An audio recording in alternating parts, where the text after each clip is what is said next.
یو سوال دی او داغه بیا جواب ووري. سوال پیدا دی چې آدم علیه السلام کدا د جنت دانا نه وې خړلې نو ټول عمر په جنت کې او مونږ بم په جنت کې وې نو په دې غضب بنوي اخته په دې دنیا کې دا سپ پریشانو کیو بیغم ازه کې به مونږ هم پیدا وې.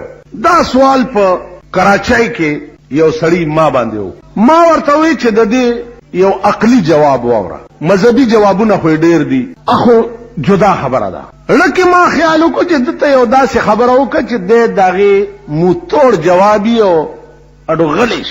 ما ورته چې ستا کور شته ډېر ښه کم ځای دی. ما ته وی چې میں بندر روڈ پہ ایک بنگلے میں رہتا ہوں, میں نے اپنے لیے بنگلہ بنایا ہے, صوفے ہیں, میز ہے, کرسی ہے, یہ ہے وہ. ما ورته چې تا یو ډېر ښه مېلمه راغلی اغله خو به خوراکم ښه تیارې کنه. وی جی بالکل.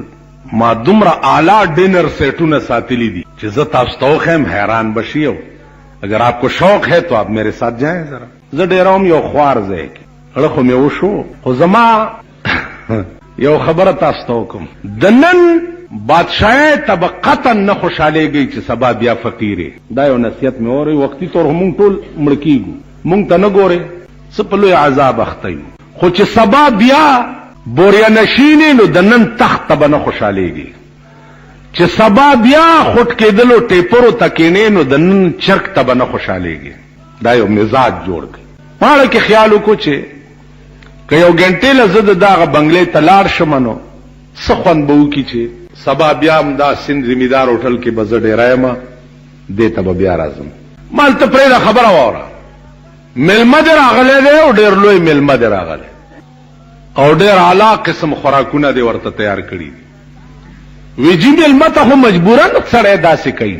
نو ما ورته وی چې ستا دوست راغلی او اشنا ډېر لوی انتظامات دي او صاحب پیسې بودي په دې کې ناګانه روټۍ ته کېناسته یو خوری لګیایي او تاله پکې غول دراله. ته به کوم خوازې؟ وی زه به پاخانې ته ځم. مالدا ولې؟ هغه قالینونه, صوفه سیټونه, اعلی ډینر سیټ کې روټیانې پرتی دي, ډونګې دي او چمچې دي او قاشوغې دي او کړنج کړنج دی او ناګانه صاحب تا په نیمه کې ټټۍ ته منډه کړه. دا مناسب دی چې دا دومره ښځې پرېږدې او ټټۍ ته منډه وې؟ نو ما ته وایي ته کمال کې زه هغه ځای کې ټینګېدی شم, مجبوران په ټټۍ ته ځم ځکه چې هغه ځای خو د غولو کولو نه دی. مالخا خبره واوره. آدم علیه السلام په جنت کې اوسېده او بهترین ځای هغه غلطي نه ده کړې. داغه په ملا کې تر قیامت پورې چې څومره دنیا به پیدا کیږي د دې ټول اولاد روحونه پراته وو. الله آدم پیدا کړی دې دپاره چې ته به په ځمکې د پاسه او بني آدم به پیدا کو. فی الارض خلیفه خدای ویلي و کنه, فی الجنت خلیفه خو نه ویلي. اوس قدرت جنت ته دی بوتلو نو بانه والا جوړی د جنت نه درایستو چې هغه نظام چې کوم قدرت جوړ کړی چې هغه سٹارټ شي. نو داغه په ملا کې روحونه پراته د ابو جهل هم پکې و. نو په جنت کې به ابو جهل هم پیدا کېده؟ ویل نه. مال عبد الله ابن ابی ابن سلول رئیس المنافقین دیو هم په جنت کې پیدا کېده؟ ویل نه. مال ستا غوندې خبیث روح هم پکې و, تب هم په جنت کې پیدا کېده.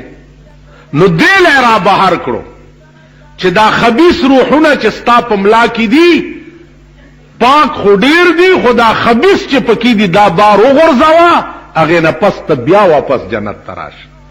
نو مالدار رئیس ته دې دپاره چې دا تاسو پلیت بار وغورځئ.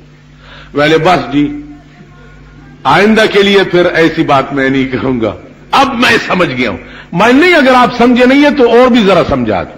نما اور طبیعدہ شعر ہوئی چھے یہ بھی کچھ اسرار تھا آدم جو نکلا خلد سے, دانا گندم تھا بہانا ماجرا کچھ اور. حسن یوسف اور ہے, عشق زلیخا اور ہے, حسن محبوب الہی کا تماشا اور. دا داغه نظام دے او داغه جوړه کړي دنیا دا قسمه قسم تصرفات پکې